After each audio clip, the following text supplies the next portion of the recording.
4절 말씀입니다. 설교 제목은 여섯 척의 의미, 자원하는 심령이 갖는 위대한 힘이 되겠습니다. 백성의 지도자들은 예루살렘에 거주하였고 그 남은 백성은 제비 뽑아 10분의 1은 거룩한 성 예루살렘에서 거주하게 하고 그 10분의 9는 다른 성읍에 거주하게 하였으며 예루살렘에 거주하기를 자원하는 모든 자를 위하여 백성들이 복을 빌었느니라. 이날에 무리가 큰 제사를 드리고 심히 즐거워하였으니 이는 하나님이 크게 즐거워하게 하셨음이라. 부녀와 어린아이도 즐거워하였으므로 예루살렘이 즐거워하는 소리가 멀리 들렸느니라. 44절 합독합니다. 시작. 그날에 사람을 세워 곡간을 맡기고 제사장들과 레위 사람들에게 돌릴 것 곧 율법에 정한 대로 거제물과 처음 익은 것과 11조를 모든 성읍 밭에서 거두어 이 곡간에 쌓게 하였노니 이는 유다 사람이 섬기는 제사장들과 레위 사람들로 말미암아 즐거워하기 때문이라. 살아계신 하나님의 말씀입니다. 요즘에 전 세계적으로 언론이 지금 주목하고 있는 사건 중에 하나가 한국과 일본 간의 경제 전쟁입니다. 이런 경제 전쟁에 대해서 이게 보고가 나오면서 가끔씩 들리는 말 중에 하나가 신에게는 아직도 12척의 배가 있습니다 라고 고백했던 이순신 장군의 말이 가끔씩 언급이 되고 있습니다. 아시다시피 임진왜란이 벌어지는 중간에 3도 수군 통계사였던 원균이 일본군에 대해서 일본 수군에게 대파를 합니다. 크게 패배를 합니다. 그래서 선조 임금은 위기감을 느끼고 이순신 장군에게 장계를 보냈는데 그 내용은 이제 수군은 끝이 났으니 더 이상 힘을 쓸 수 없으니 남아있는 수군들을 다 거두어서 육군에 합류해서 바다는 버리고 육지만 지켜라 라고 장계를 보내는 것입니다. 그때 이순신 장군이 답신으로서 했던 말씀이 바로 임금님, 신에게는 아직 12척의 배가 있습니다. 그리고 당신의 신하 나 이순신이 살아있는 한 왜구가 함부로 하지 못할 것입니다 라는 답신을 보냈던 것을 우리는 잘 기억하고 있습니다. 사실 그 결과로서 진짜 전쟁을 한번 해봤더니 명랑해전에서 우리 조선군은 12척, 일본군은 333척으로 구성된 전단을 구성해서 전쟁이 벌어졌는데 뚜껑을 열어보니까 일본군은 18,000여 명이 사상을 했고 조선군은 12척 중에서 완파된 배가 한 대도 없었다라는 그런 기록이 오늘날까지 전해져 내려오고 있는 것입니다. 사실 그 12척의 배는 우리 한민족에게 있어서 자긍심이요, 자랑이요, 긍지감이 될 수 있겠죠. 반면에 일본에게는 그것이 참 뼈아픈 아픔일 것입니다. 근데 사실 일본의 근대사와 현대사를 자세히 살펴보면은 그 12척의 배보다도 훨씬 더 의미가 있었던 사건, 훨씬 더 자랑스럽기도 하고 안타깝기도 했던 그런 사건이 있었는데 그것은 배 6척에 관련된 사건입니다. 일본은 1941년도 12월 7일 날 자신들이 직접 건조한 항공모함 6척을 이끌고서 거기에 300대 이상의 함재기를 싣고서 하와이에 있는 진주만을 공격했습니다. 그 진주만에는 미국 해군 기지가 있었는데 그 해군 기지를 300대 전투기로 쑥대밭을 만들어버린 것입니다. 이것이 일본에게 있어서 자랑일 수 있는 이유는 뭐냐면은 인류 역사상 지금까지도 인류 역사상 한 나라가 항공모함을 6대 이상 만들어 본 나라가 몇 개 나라일까요, 여러분들? 오직 2개 국가밖에 없습니다. 어딜까요? 일본과 미국. 오늘날까지 한 나라가 항공모함을 6대 이상 만들어 본 나라가 일본과 미국밖에 없습니다. 반면에 이 사건이 그들에게 좀 안타까움일 수 있는 이유는 그렇게 좋은 항공모함 전단을 가지고서 그것을 세계 평화를 위해서 좋은 목적으로 사용하지 못하고 한 나라를 파괴하고 괴롭히는데 사용했고 그 결과로서 결국 그들이 원자폭탄을 맞았다라는 그 사실 때문에 참으로 안타까워하는 것입니다.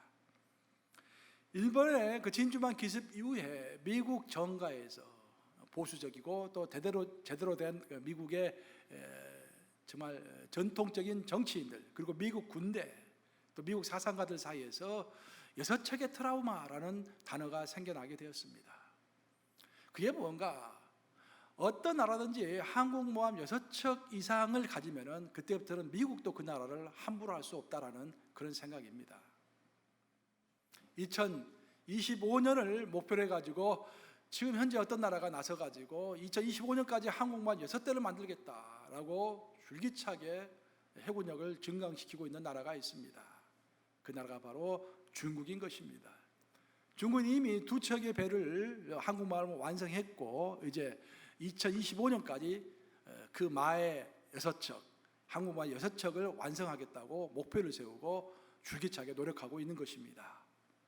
오늘날 현재 한국과 미국뿐만 아니라 미국과 중국 사이에 큰 무역 전쟁이 벌어지고 있는데 그 배후에는 미국을 뛰어넘어서 군사 강국, 경제 강국으로 우뚝 서겠다고 하는 그 일본의 중국의 그 야심이 미국에게 영 거슬리는 것입니다.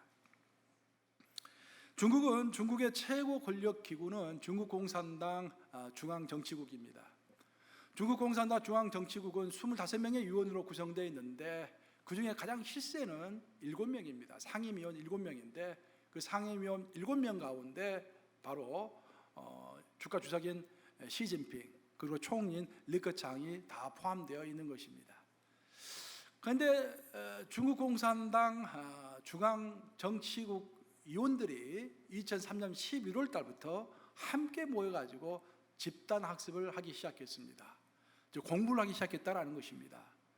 각 분야의 최고의 전문가들을 초청해가지고 과거 15세기부터 지금까지 전 세계를 지배했던 9개 나라, 그 9개 나라가 도대체 어떻게 해서 전 세계를 지배하고 통치하게 되었는가라는 것들을 공부하기 시작했던 것입니다. 15세기부터 전 세계를 지배했던 나라라고 한다면 순서대로 이야기하면 제일 먼저 포르투갈이 전 세계를 지배했죠. 15세기에. 그 다음에 스페인으로 넘어갔고 그 다음에 네덜란드로 그 힘이 넘어갔고 네덜란드에서 영국으로 그 힘이 넘어갔고 영국에서 프랑스로, 프랑스에서 독일로, 독일에서 일본으로, 일본에서 러시아로, 그리고 지금은 미국이 전 세계를 압도하고 있는 것입니다. 도대체 왜 그들은 전 세계를 이렇게 압도할 수 있었는가? 그것을 중국 공산당 중앙 정치국 위원들이 모여가지고 그것을 공부한 다음에 그 결과를 이제 모든 중국 인민들에게 알려야겠다라고 생각해가지고 그것을 지들이 공부한 내용을 CCTV, 그러니까 중국 중앙방송국을 통해서 무려 3년간에 걸쳐서 12부작으로 다큐멘터리를 만들어서 전 중국에 방영을 했습니다. 그 굉장히 큰 인기를 끌었죠. 그 한국에서도 그것이 방영된 걸로 제가 알고 있습니다. 이제 번역해가지고 그때 그 다큐멘터리 프로그램의 이름이 대국굴기입니다. 대국굴기. 여기서 굴자는 우뚝 솟을 굴자입니다. 그리고 기자는 떨쳐 일어설 기자입니다. 이제는 대국으로서 더 이상 미국 다음가는 2등 국가가 아니라 미국을 압도하는 제1국가로서 우뚝 서겠다라는 선포인 것입니다. 그리고 그것을 따라잡기 위해서 이제 미국을 제대로 따라잡기 위해서 첫 번째로 시도하는 가장 구체적인 방안이 바로 항공모함 6척을 만드는 것입니다. 이에 미국은 위기감을 느끼고 지금 인도와 일본 이렇게 손을 잡고서 전선을 구축하고 있습니다. 중국을 막는 전선을 구축하고 있고 그 전선에 우리 한국이 끼어들기를 원하는 것입니다.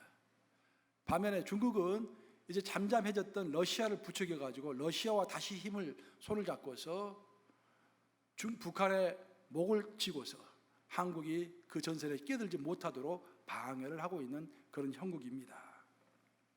저는 요즘에 중국과 러시아가 다시 고개를 쳐들고서 전 세계를 향해서 일어서고 있고 또 일본이 재무장을 추진하고 있으며 각국에서는 대중적 인기만을 추구하는 파퓰리스트 정권들이 많이 들어서는 것들을 보면서 그야말로 마지막 시대가 오지 않았는가, 하나님께서 말씀하신 그 말세가 오지 않았는가라는 생각을 더 강하게 하게 됩니다.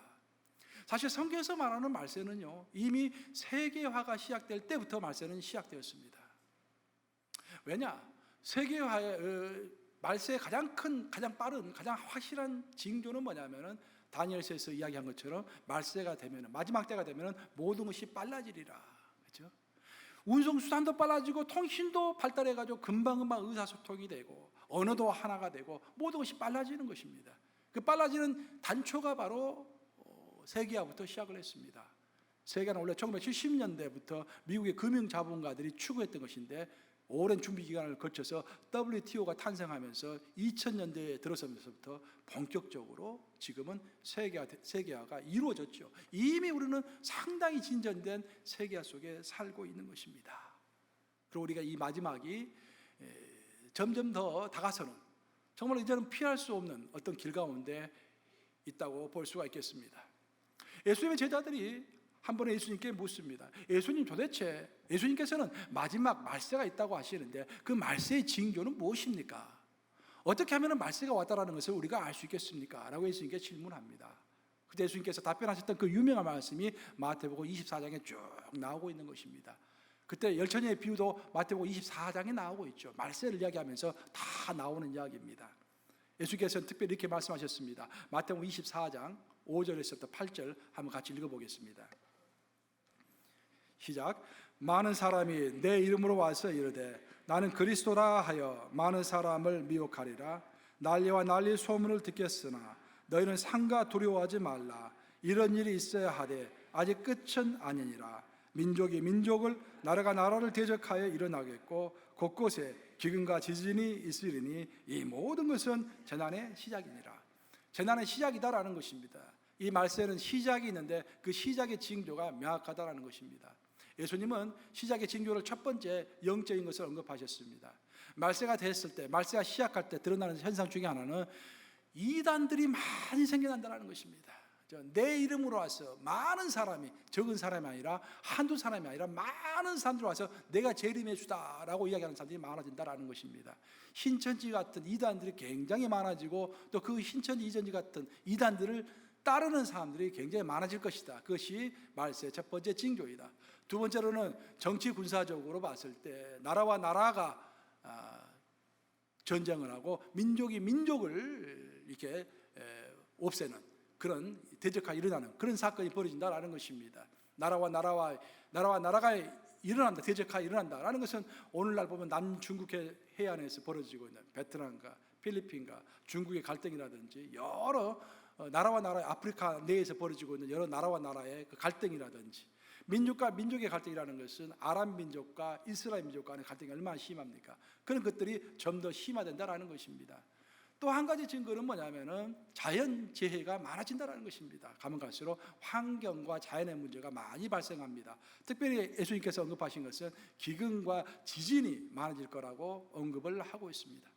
여기에는 내가 길어서 포함되지 않았지만 마태복음 24장을 쭉 읽어보면 또한 마지막 시대의 큰 증거로서 하나가 뭐냐면은 예수님의 몸된 교회 안에서 사랑이 식어진다는 것입니다.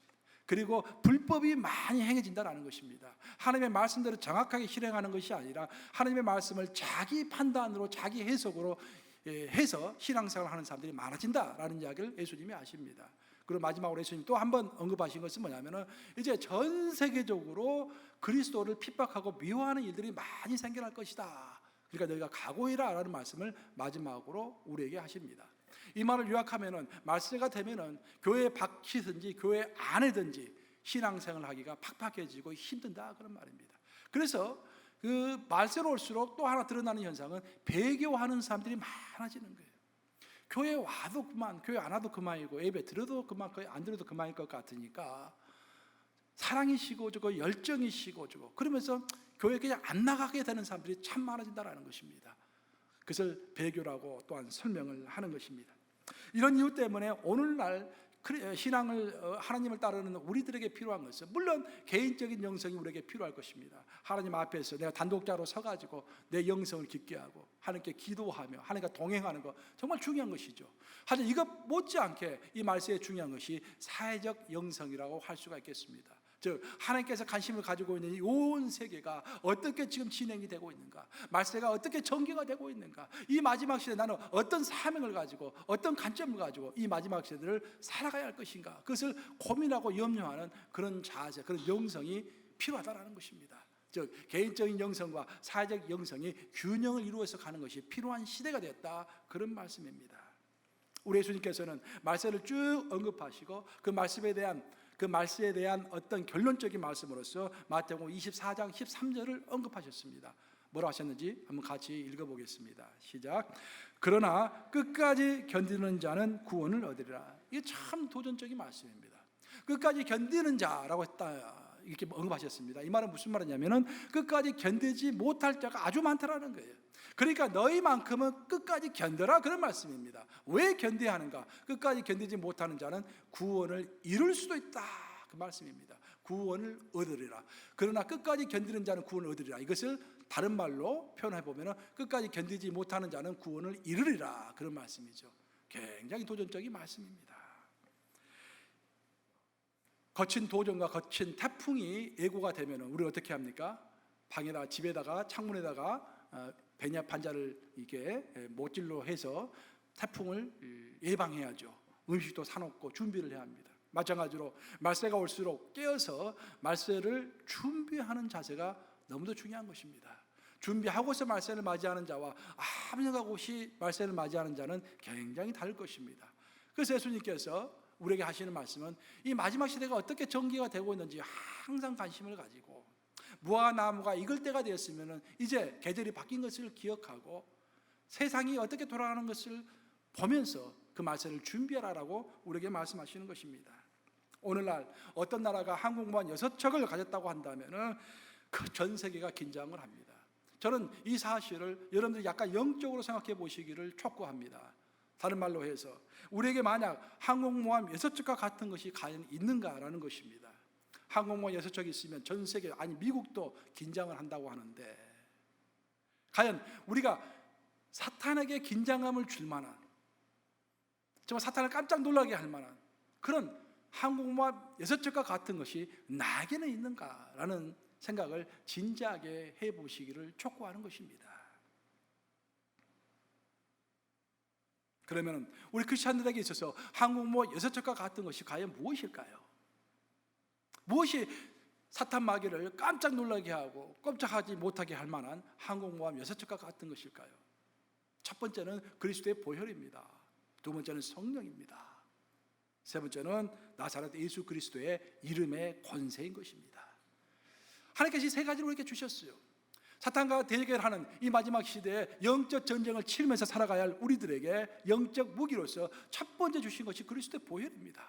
그 보혈을 통해서 우리가 영원한 생명을 얻고 죽음의 공포로부터 자유스러운 것이죠. 그리고 진정한 소망 가운데 살아갈 수 있는 것이죠. 그래서 죽음까지도 우리는 무서워하지 않는 것입니다. 왜? 우리에게 영생이 있기 때문에. 두 번째로 성령입니다. 성령께서 모든 것을 섭리 가운데서 말할 수 없는 탄식 가운데 우리를 위하여 기도하시면서 모든 것이 합력하여 선을 이룰 수 있도록 우리 인도해 주시는 것입니다. 세 번째는 예수 그리스도의 이름의 권세입니다. 우리에게 하나님 예수님께서 권세를 주신 거예요. 우리 개인적으로는 아무것도 아니지만 우리가 제복을 딱 입고서, 경찰관의 제복을 입고서 도로에 서가지고 나에게 오는 차를 딱 손을 내밀면 그 차가 꼼짝없이 서야 하듯이, 내 개인적으로는 아무것도 없고 정말 힘 하나 없는 존재이지만 예수 그리스도의 이름의 권세를 가짐으로 우리가 사탄을 제압할 수 있는 능력을 주신 것입니다.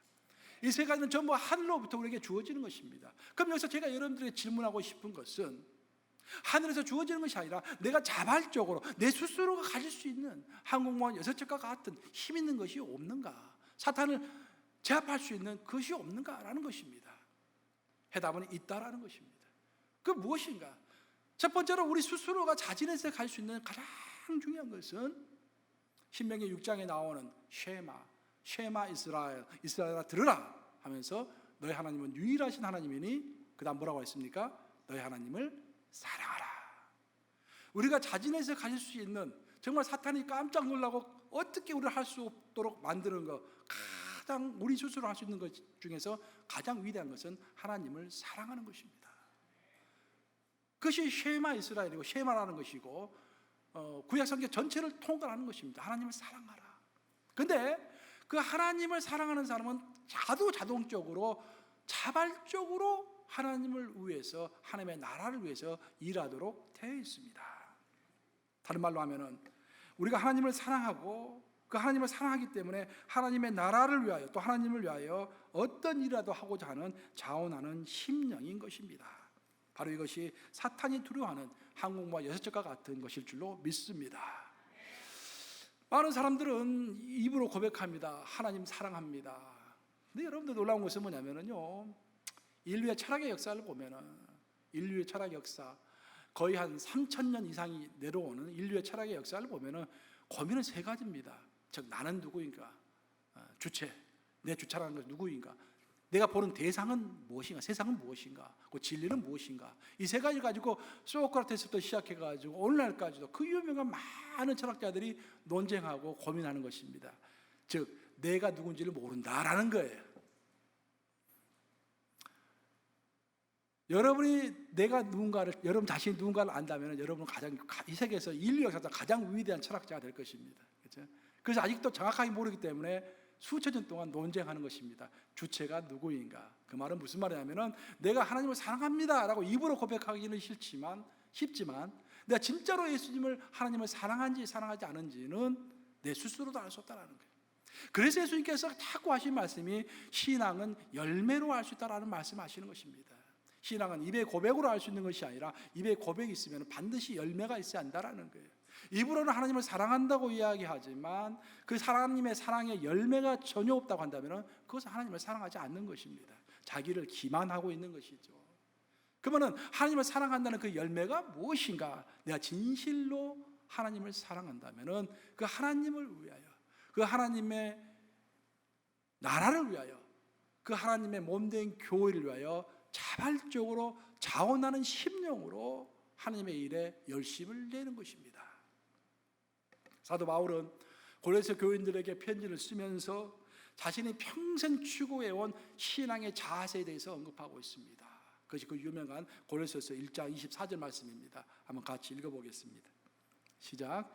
나는 이제 너희를 위하여 받는 괴로움을 기뻐하고 그리스도의 남은 고난을 그의 몸된 교회를 위하여 내 육체에 채우노라. 사도 바울은 그렇게 이야기하고 있습니다. 누가 그리스도의 제자인가? 누가 진정 그리스도를 따르는 사람인가? 내가 정말 그리스도의 제자라고 한다면 나는 어떠한 삶의 자세로, 어떤 신앙의 자세로 이 땅을 살아가야 하는 것인가? 사도 바울의 고백은 뭐냐면 내가 진정으로 그리스도의 제자라고 한다면, 진정으로 그리스도를 사랑하는 자라고 한다면 그 그리스도가 남겨놓으신 그리스도의 남은 고난을 채워가야 할 것이다 라고 이야기하는 것입니다. 이 말이 무슨 말인가? 우리 하나님은, 성부 하나님은 최종 목적을 가지고 계십니다. 그 최종 목적은 뭐냐면 모든 사람이 구원을 받는 것이 우리 하나님의 최종 목적이십니다. 그 최종 목적을 성취하게 하기 위해서 독생자 예수 그리스도를 이 땅에 보내신 것입니다. 그런데 예수님께서는 하나님의 최종 목적인 모든 사람 다 구원하지 않으셨습니다. 대신에 모든 사람 구원하는 대신에 모든 사람 구원할 수 있는 씨앗만 뿌리고 가신 것입니다. 그 씨앗이 바로 11제자였던 것입니다. 예수님은 모든 사람 구원하는 대신에 그 11제자를 훈련시키셔서 너희가 모든 사람을 구원해라 라고 사명을 남기시고 한나라로 가신 거예요. 그리고 그 11제자도 자기가 할 수 있을 만큼 열심히 전도했지만 모든 사람 다 구원할 수가 없었습니다. 그래서 그것을 그 후손들에게 남겨놓은 거예요. 그래서 쭉 내려오다 보니까 우리가 지금 그 사도적 사명을 갖게 된 것입니다. 사도적 교회라는 말을 많이 쓰는데 사도적 교회다. 우리가 사도신경을 애우지 않습니까? 그걸 사도적 교회라고 고백하고 있지 않습니까? 그것은 사도가 남겨놓은 그 업적과 그 홈워크, 그 일을, 그 미션을 우리가 지금 추구해가고 우리 또한 성취해가고 있다는 고백인 것입니다. 즉 하나님께서 남겨놓으신, 예수께서 남겨놓으신 그 사명을 성취해가는 과정 가운데서 어떨 때는 우리는 내가 정말 시간이 없음에도 내 시간을 쪼개야 되고, 내가 몸이 너무 피곤함에도 불구하고 다른 사람들에게 전도하고 하나님의 나라를 세우기 위하여 또한 내가 가서 일도 해야 되고 교회 봉사도 해야 되고, 내가 정말로 어려운 경제 상황 가운데서도 주님을 위하여 또한 헌신해야 되고, 이런 모든 것들이 그리스도가 이 땅에 남겨놓으신 남아있는 고난이다라는 것입니다. 그래서 그리스도의 남은 고난을 내 육체에 채우는 것, 그것이 바로 내 신앙이다 라고 사도 바울이 고백하고 있으며 그 신앙을 너희 또한 본받아라 라고 말씀하시는 거예요. 결국 우리가 이 땅에서 어떻게 사는 것이 하나님의 뜻대로 살아가는 것인가, 어떻게 사는 것이 제자로서 살아가는 것인가. 물론 해결할 수 있는, 물론 설명할 수 있는 길은 많이 있겠지만, 그래서 응축적으로 가장 적나라하게 표현하는 것은 그리스도의 남은 고난을 내 육체에 채우는 것. 내 육체는 약합니다. 내 육체는 한계를 가지고 있습니다. 내 육체는 욕심도 많습니다. 근데 그것을 다 제어하면서 그리스도의 남은 고난을 위하여 내 육체를 과감하게 자발적으로 voluntarily 자원하여 그리스도께 바치는 것, 그것이 신앙의 자세라고 사도 바울은 이야기하고 있는 것입니다. 오늘 본문은 정말로 자원해서 하나님의 일을 했던 이름 없는 자들에 관한 설명입니다. 여러분들 아시다시피 느헤미야는 자기가 살았던 예루살렘 성벽이 아직도 재건되지 못했다라는 소식을 듣고 마음이 안타까웠습니다. 그래서 바사 제국에 있었던 느헤미야는 왕에게 호소를 해서 허락을 얻어서 이스라엘 백성들을 이끌고 다시 예루살렘으로 돌아와서 무너진 성벽을 재건했던 것입니다. 그리고 무너진 성벽을 정말 힘들게 간신히 재건을 했습니다. 하지만 그들의 임무는 성벽을 재건하는 것으로 끝나는 것이 아니라 이제 어렵게 재건한 성벽이 다시 무너지지 않도록, 다시 침략을 당하지 않도록 그 성벽을 지키고 보수하고 유지하는 것 또한 그들의 임무였습니다. 근데 문제는 이제 누가 예루살렘 성벽은 다 재건이 되었어요. 예루살렘 성벽 안으로 들어가서 예루살렘에서 살 것인가라는 문제였습니다. 우리가 보통 생각하면은 도시에 들어가서 큰 도시에 들어가서 안전하게 사는 것이 좋을 걸로 생각이 되죠. 근데 그 당시에 사정이 달랐어요. 그 당시에는 이제 예루살렘 성은 주변 이방 민족들의 공격의 제1 대상이었습니다. 그래서 언제 공격을 당할지 몰라요. 그리고 성벽은 다 쌓았지만 이미 바벨론에 의해서 초토화된 상태였기 때문에 그 안에서 보수하고 세워야 할 것들이, 해야 할 일들이 너무 많았습니다.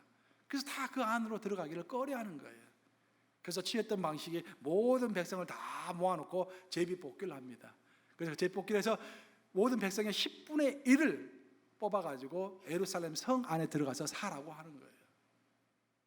근데 거기서 놀라운 일이 벌어졌습니다. 들어가서 사는 것은 위험한 일이고 굉장히 수고스러운 일인데 어떤 사람들은 제비에 뽑히지 않았음에도 불구하고 내가 들어가서 살겠습니다 라고 자원하는 사람들이 생겨났다는 것입니다. 사실 처음 출발할 때는 어떻게 하면 내가 저 제비에 안 뽑혀야 할 텐데 라고 생각했는데 놀랍게도 자기는 제비에 뽑히지 않았음에도 불구하고 그 험한 일, 그 고된 일을 하나님을 사랑하기 때문에 내가 voluntarily 자진해서 내가 예루살렘 성 안에 들어가서 살겠습니다라는 사람들이 나왔다라는 이야기가 오늘 본문에 나오고 있습니다. 느헤미야 11장 2절인데 오늘 본문 말씀인데 한번 같이 읽어보겠습니다. 시작. 예루살렘에 거주하기를 자원하는 모든 자를 위하여 백성들이 복을 빌었느니라. 참 놀라운 말씀입니다. 이 말씀을 통해서 우리가 알 수 있는 것, 첫 번째 알 수 있는 것은 뭐냐면은 하나님의 나라에는 언제든지 자원하는 자가 필요하다라는 것입니다. 물론 제비 뽑아서 의무적으로 그냥 시킬 수가 있겠죠. 우리 교회 일도 마찬가지 아닙니까? 당신 무슨 부장하시오, 무슨 일 하시오, 그렇게도 할 수가 있겠죠. 하지만 목사님 무슨 부서가 가장 힘든 부서입니까? 내가 가서 자발적으로 하겠습니다. 시키지 않아도 내가 하겠습니다. 얼마나 은혜스럽습니까? 이런 일들이 매일 벌어지기를 주님의 이름으로 축복합니다. 아멘, 아멘. 이번에 봉사부장이 항상 문제인데 봉사부장 이번에 많이 나올 걸로 믿습니다.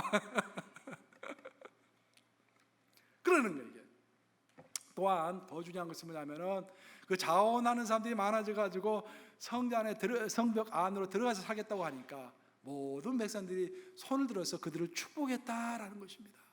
저는 여기서 큰 은혜를 받았어요. 그래서 내가 오늘 본문 말씀을 이걸로 선택한 것입니다. 큰 은혜가 있었습니다.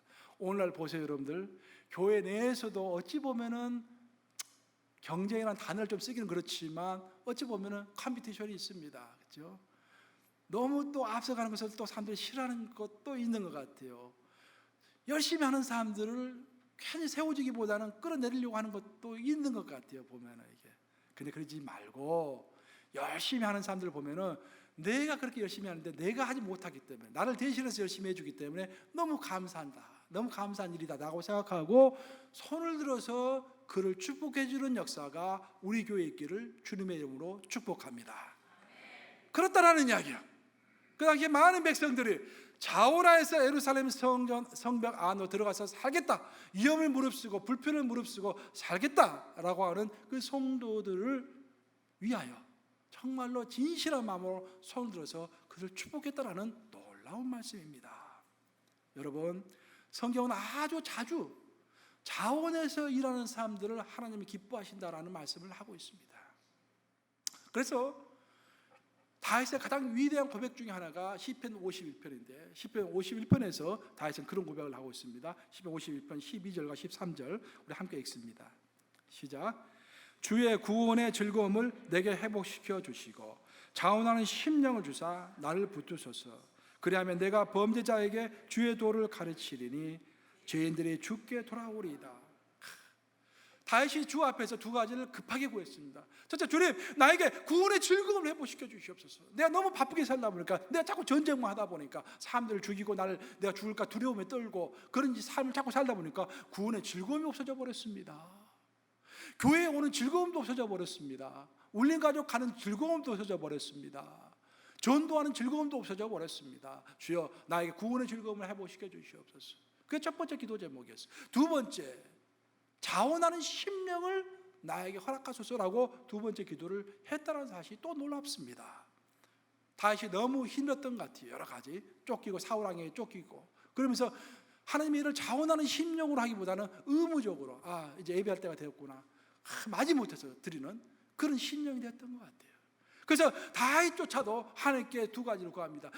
주여, 구원의 즐거움을 회복시켜 주시고 자원하는 심령을 내게 주시옵소서. 왜? 그렇게 해야만이 내가 복음을 전할 때 죄인들이 주 앞으로 돌아오리이다. 이 말씀이 중요합니다. 이 말은 무슨 말이냐면, 내 스스로가 구원에 관한 감격이 없는데, 내 스스로가 하나님께 감사하는 마음이 없는데 어찌 내가 믿지 않는 자들에게 구원의 즐거움과 구원의 감격을 말할 수가 있겠습니까? 내 자신부터가 구원을 받았는지 안 받았는지 확실치 않고, 내 자신부터가 구원에 관한 감격이 없는데 어찌 감격스럽게 다른 사람들에게 복음을 전할 수 있겠냐, 그런 말이에요. 다시 그 이야기를 하고 있습니다. 주님, 내 스스로가 너무 지금 감격이 없기 때문에 이런 상태로서는 죄인들을 주님 앞으로 데려올 수가 없습니다. 두 번째로는, 주님, 나에게 자원하는 심령을 주시옵소서. 불같은 하나님을 향한 열정을 주시옵소서. 자원해서 하나님을 사랑하게 해 주시옵소서. 그런 자원하는 마음이 있어야 거칠어로 내가 신앙생활을 하는 것이 아니라 정말로 제대로 신앙생활을 할 때 믿지 않는 자들이 나를 보면서 죄인들이 주 앞으로 돌아오지 않겠습니까? 그런 고백을 하고 있는 것입니다. 다시 말해서 구원의 즐거움과 자원하는 심령이 결여된 선교와 전도는 힘이 없어서 죄인들이 주께로 돌아올 수 없게 한다는 것입니다. 이제 구약시대에서 신약시대로 넘어가면 신약시대도 마찬가지입니다. 자원하는 심령에 대해서 많이 강조를 하고 있습니다. 특별히 사도 바울이 가장 많이 칭찬했던 자원하는 심령은 놀랍게도 가난한 성도들이었던 마게도냐 성도들입니다. 마게도냐 성도들은 굉장히 가난했습니다. 물질적으로. 반면에 고린도 성도들은 굉장히 풍부했습니다. 근데 자신들의 모교회가 되는 예루살렘 교회가 굉장히 기근 때문에 힘들다는 소식을 들었어요. 그래서 사도 바울이 그런 이야기들을 마게도냐 성도들에게 해도 하고 고린도 성도들에게도 했습니다. 그때 그 성도들이 듣고서 그럼 우리가 좀 돕겠습니다 라고 이야기를 해요. 근데 마게도냐 성도들은 금방 정말 어려운 삶에도 불구하고 힘을 내서 있는 대로 공개를 했던 반면에 부자교회인 고린도 교회들은 말만 하고 나서 소식이 없는 거예요. 그래서 사도 바울이 고린도 교회 성도들에게 편지를 쓰면서 너희가 제발 좀 정신 차리고 좀 철이 들어서 마게도냐 성도들 좀 본받아라 라고 하신 말씀이 고린도 후서에 나오고 있습니다. 우리 고린도 후서 8장 3절을 한번 같이 읽어보겠습니다. 시작. 내가 증언하노니 그들이 힘대로 할 뿐 아니라 힘에 지나도록 자원하여. 여기서 그들이라는 것은 가난한 마게도냐 성도를 이야기합니다. 이 구절을 통해서 사도 바울은 아주 명확하게 우리가 하나님을 위하여 자원하며 일할 때 어떤 기준을 가지고 일할 것인지를 잘 표현하고 있습니다. 사도 바울에 따르면 우리의 힘에 지나도록, 물론 우리가 능력껏 하는 것도 필요하지만 정말 하나님이 기뻐하시는 것은 힘에 지나도록, 마게도냐 성도들처럼 자기도 힘들지만 그러함에도 불구하고 성령의 능력에 의지해서 힘에 지나도록 자원할 때 그것이 고린도 교회들에게 모범이 되었고 진실로 하나님을 기쁘시게 해드렸다라는 것들을 우리가 알게 되는 것입니다. 이제 말씀을 마무리합니다. 외국의 대표들이, 또 국빈격의 대표들이 미국을 방문하면은요, 반드시 찾는 장소가 한 군데 있습니다. 어딜까요? 물론 백악관은 가겠고, 백악관 외에 알링턴 국립묘지를 꼭 가게 되는 거예요. 알링턴 국립묘지. 그 알링턴 국립묘지에 가면은 전직 대통령들 묘지가 쭉 있고, 또 우리가 이름만 들어도 아는 유명한 인사들의 묘지가 거기 다 있습니다. 근데 알링턴 국립묘지의 최고의 하이라이트는 그런 묘지가 아니라, 우리에게 잘 알려진 사람들의 묘지가 아니라 일명 4명의 무명용사의 묘지, 거기가 알링턴 묘지의 하이라이트입니다. 그렇죠? 꼭 거기를 방문하죠, 국가 원수들이. 워싱턴 DC가 다 내려다 보이는 힐 언덕 위에 그 묘지가 있습니다. 거기에는 제1차 세계대전에 참전했다가 이름도 없이 빛도 없이 죽은 수많은 무명용사들을 위로하는 그런 묘지가 하나 있고, 또 하나는 2차 세계대전에 참여했던 무명용사들을 위한 묘지, 그리고 세 번째는 한국전쟁에 참여했던, 그래서 수없이 많이 미국 병사들 죽었지 않습니까? 이름도 없이 죽었는데 그들을 기념하는 묘지, 그리고 네 번째로는 베트남 전쟁에서 이름도 없이 빛도 없이 죽었던 무명용사들을 기리는 그런 묘지가 있습니다. 그래서 이 사람들을 대표해 가지고 각각 한 명씩 4구의 시체를, 그 유해를 안장시켜 놓은 것이 바로 무명용사의 묘지입니다.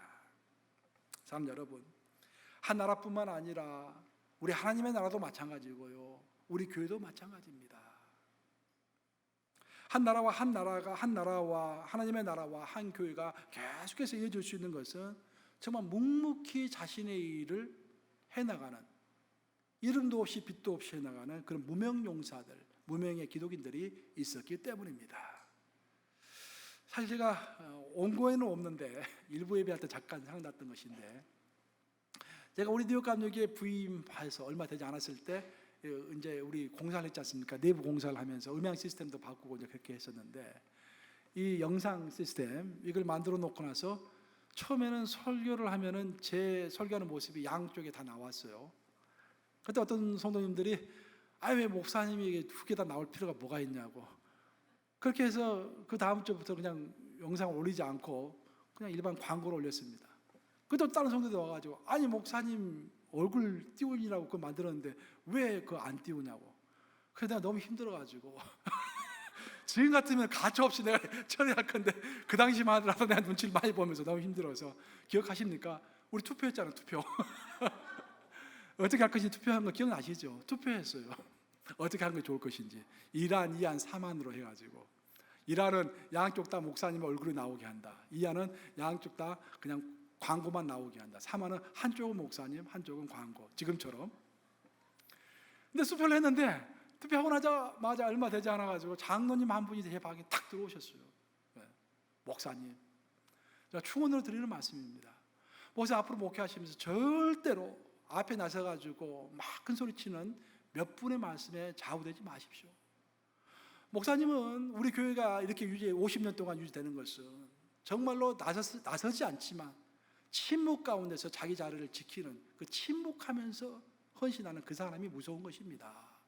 그 사람들의 마음이 돌아서면 우리는 아무것도 할 수 없습니다. 하지만 그 사람들이 있는 한 목사님 뭐든지 할 수 있습니다. 목사님 절대로 좌우되지 마시고 침묵하는 다수를 생각하시면서 목회를 하십시오. 이야, 크게 배웠습니다. 일부 예배 때는 모 장로님이라고 말씀드렸는데 누가 그러더라고요. 그 장로님 이름 언급하지 않는 게 좋을 것 같다. 그래야 누굴까라고 성도들이 생각하면서 우리 장로님들이 이렇게 훌륭하구나라고 생각할 수 있기 때문에 언급하지 말라 해서 언급하지 않습니다. 그런데 그런 일이 있었어요. 마찬가지입니다. 제가 맞는 말이에요. 하나님의 나라는 구체적으로 나서지 않을 망정 묵묵히 자기를 지키는 무명용사와도 같은 그런 사람들이 하나님의 나라를 지켜나가는 것입니다.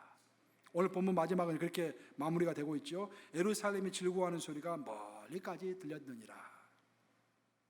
온 예루살렘에서 즐거워하는 소리가 들릴 수 있었던 이유는 바로 수많은 무명의 사람들이 자원하는 심령으로 각자의 일을 했기 때문에 온 예루살렘이 즐거워할 수 있었다라는 것입니다.